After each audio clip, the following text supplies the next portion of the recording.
every good professional has their environment. A good mechanic has his garage. A good cook has his kitchen. For us, our environment is going to be the Android Studio IDE.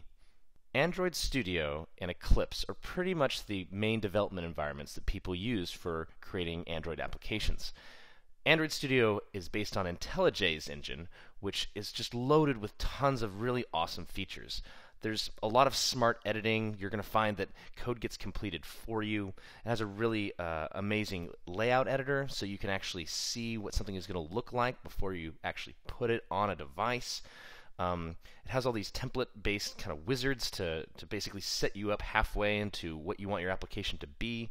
And specifically, this lint tool analysis feature of Android Studio just crawls in through your code, finds out really where problems are going to happen before you get to them, and gives you a lot of feedback to be able to code easier. It's almost like having an assistant with you while you code. So let's go ahead and open this thing up and take a look at it.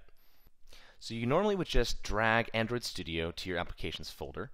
I'm going to use Spotlight actually to start it up.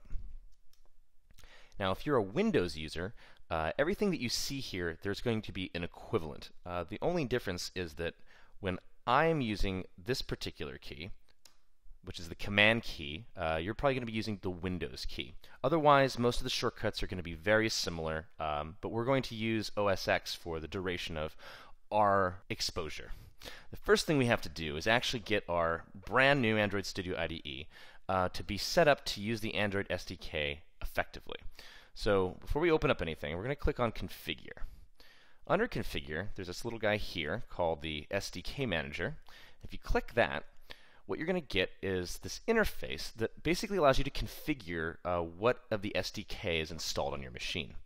So I already have all these things kind of set up, but I'm going to highlight what you should actually click and install so that you are up to speed with where I'm at. So the first thing you want is you want all the SDK tools. Just click this guy on the left and get them all. The next thing you're going to need is actually a particular Android SDK. I recommend starting with KitKat. You could use some of the other ones. Let's not do that right now. Let's just use the cutting edge. And this is awesome. You're going to love all these different features. And so I'm going to use the Android Studio KitKat 4.4 here.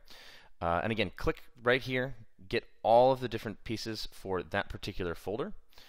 Then scroll down to the bottom, and under Extras, we want to grab a couple more things. We want the support repo and support library, so these two guys right here. And then we're also going to want the Google repo. Now, if you happen to be a Windows user, you're going to want to also download this USB driver, and that's going to help you actually connect to a physical device.